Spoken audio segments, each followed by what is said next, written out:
Hello friends, स्वागत है आपका पटना की जीएस क्लासेस में। मैं आपको आज बायोलॉजी का पार्ट 2 पढ़ाने वाला हूं और मैंने कहा था कि एग्ज़ाम से पहले कम से कम 4 से 5 हज़ार क्वेश्चन मैं बायोलॉजी का आप लोग को ख़त्म करवा दूंगा और साइंस के अलग पोर्शंस को भी ख़त्म करवा दूंगा। ठीक है, सो स्टार्ट करते हैं। आपका 50 तक मैंने कंप्लीट करवा दिया था, आज 51वां नंबर है। कोशिका भित्ति। कोशिका भित्ति को इंग्लिश में सेल वॉल बोला जाता है। सेल वॉल के कारण plant cell and animal cell में अंतर पाया जाता है, क्योंकि देखिए सेल वॉल जो होती है वो आपके प्लांट सेल में पाई जाती है, एनिमल सेल के अंदर सेल वॉल नहीं पाई जाती है। इसलिए लिखा भी गया है कि सेल वॉल सिर्फ पादप कोशिका में पाई जाती है, यानी प्लांट सेल में पाई जाती है। 52 नंबर है कि केंद्रक झिल्लिका यानी न्यूक्लियर मेम्ब्रेन प्रोकैरियोटिक कोशिका में नहीं पाए जाते हैं। ठीक है, तो न्यूक्लियर मेम्ब्रेन आपकी प्रोकैरियोटिक में नहीं पाई जाती है, ये याद रखिएगा।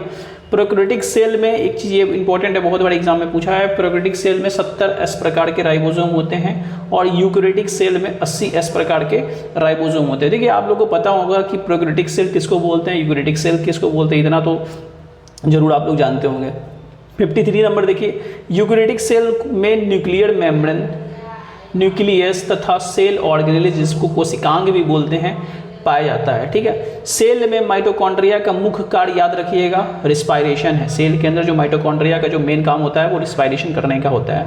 अगला 55 नंबर है कि माइटोकॉन्ड्रिया को सेल का पावर हाउस कहा जाता है, क्योंकि सभी खाद्य पदार्थ, कार्बोहाइड्रेट हो, फैट्स हो, प्रोटीन हो, सबका ऑक्सीडेशन माइटोकॉन्ड्रिया ही करता है, इसलिए power house of the cell कहा जाता है। अब देखिए तारक केंद्र जिसको इंग्लिश में सेंट्रियोल बोलते हैं, प्राणी कोष में पाया जाता है, याद रखिएगा, प्लांट में नहीं पाया जाता है। सेंट्रियोल कोशिका विभाजन में ही क्या होती है, सहायक होती है। अब है 57 नंबर क्वेश्चन को देखिएगा।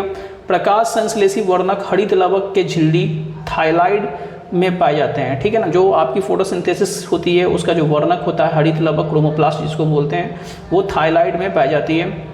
राइबोसोम केंद्र है, किस चीज़ का केंद्र है, तो प्रोटीन सेंसलेशन का केंद्र है। राइबोसोम का मुख्य कार्य क्या है, अमीनो एसिड के द्वारा प्रोटीन सेंसलेशन में सहायता करना। राइबोसोम का मेन काम क्या है, अमीनो एसिड के द्वारा प्रोटीन सेंसलेशन में सहायता करता है। 60 नंबर क्वेश्चन देखिएगा, तो माइटोकॉन्ड्रिया जो है प्लांट सेल, एनिमल सेल दोनों में पाया जाता है। 61वां नंबर क्वेश्चन के अंदर आती है कि गल्जी बॉडी जो होती है, यानी गॉल्जी बॉडी जो होता है एंडोप्लाज्मिक रेटिकुलम में उत्पन्न होती है, यानी ईआर जिसको शॉर्ट में बोलते हैं, ईआर में उत्पन्न होती है।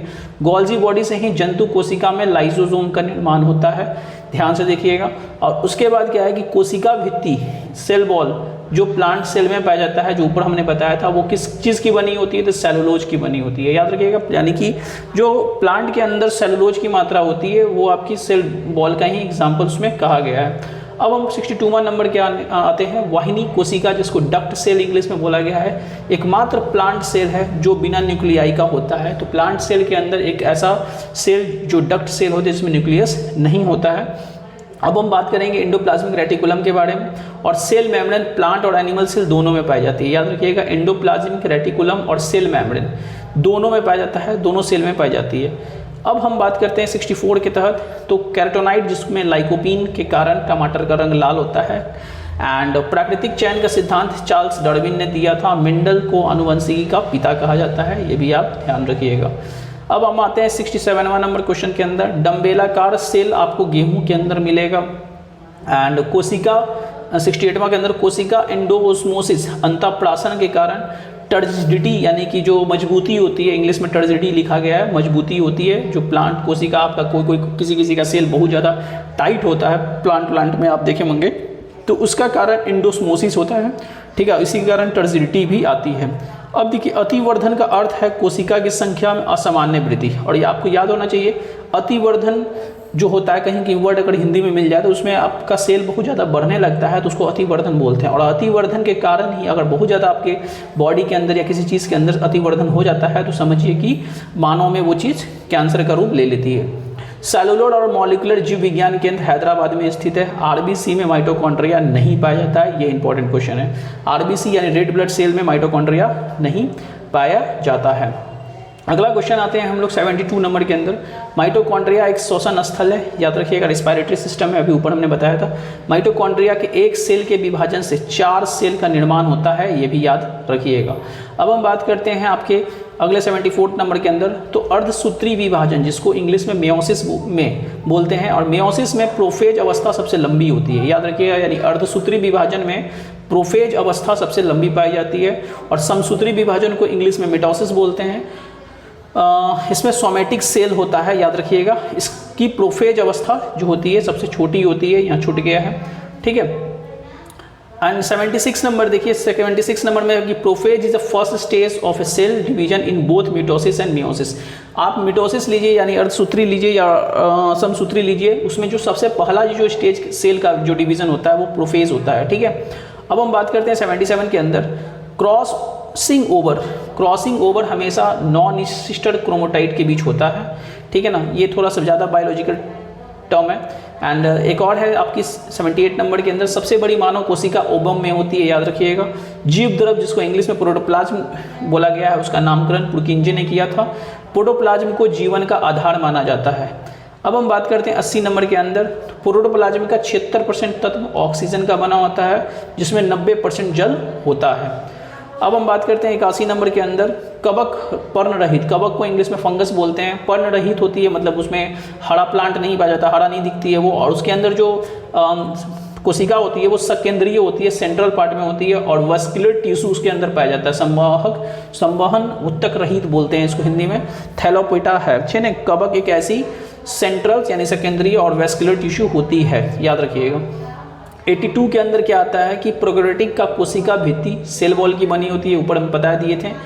प्रोटीन एवं कार्बोहाइड्रेट की भी बनी होती है, ये भी आप याद रखिएगा। एकाइनोडर्मेटा संघ का जीव बहुत बार पूछा है पेपर के अंदर, एकाइनोडर्मेटा संघ का जीव कौन कौन सा है, तो ताड़ा मछली है, ब्रिटल स्टार है, फिदर स्टार है। एंड अगला है आपका एंटीडॉन का नाम फादर स्टार है, ये भी पूछ सकता है पेपर में, और अफियारा को ब्रिटल स्टार बोलते हैं, साइंटिफिक नेम है। प्लाज्मा में 90% भाग जल का होता है। एगरिकस एक मल्टीसेलुलर जीव है। एंड नाभिक कोशिका को कोशिका का मास्टर भी कहा जाता है, ये भी याद रखिएगा, नाभिक कोशिका को कोशिका का मास्टर भी कहा जाता है। अगला है 87वां नंबर क्वेश्चन के अंदर आते हैं, केंद्रक द्रव न्यूक्लियर सब्सटेंस में महीन जाल जो होती है वो क्रोमैटिन की होती है, ठीक है। ये डीएनए और प्रोटीन के बने होते हैं। केंद्रक द्रव यानी कि आप जाइएगा न्यूक्लियर सब्सटेंस के अंदर तो जो महीन महीन आप जाले देखिएगा, ढेर सारा जाले ऐसे देखिएगा, तो वो क्रोमैटिन की बनी होती है। गल्जी बॉडी को याद रखिएगा, यातायात प्रबंधक कहा जाता है। डीएनए का एक खंड जो प्रोटीन की जानकारी प्रदान करता है उसे जीन कहते हैं। डीएनए का वैसा पार्ट जो प्रोटीन के बारे में हम लोग को जानकारी देता है वही आपका जीन है, ठीक है, जीन कहलाता है।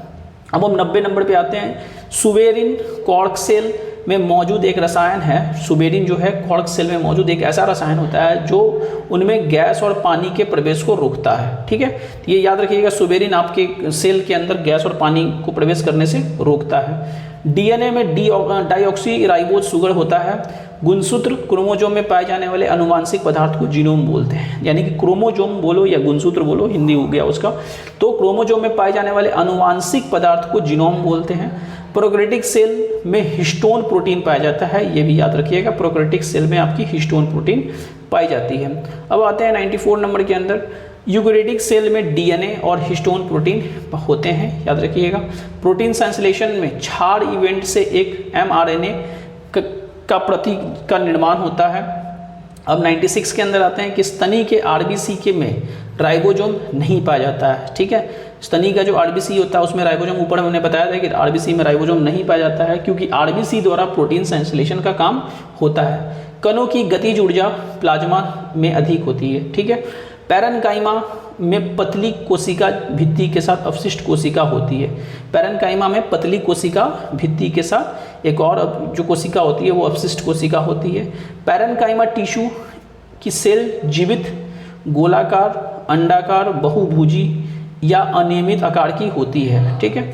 अब हम बात करते हैं 99 के अंदर, पैरेन्काइमा टिश्यू नए पत्ते में, जड़ में, पत्तियों में, इंपॉर्टेंट है, पत्तियों में पाए जाते हैं, एपिडर्मिस में पाए जाते हैं। कोलेनकाइमा तने के एपिडर्मिस के नीचे पर्णवृंत, पुष्पवृंत और पुष्पाणि वृंत में पाए जाती हैं। तो यहीं तक हम चैप्टर्स को ख़त्म करते हैं। अगले चैप्टर्स में आपको मिलेंगे हम नए चीज़ के साथ, सेल डिवीजन के साथ।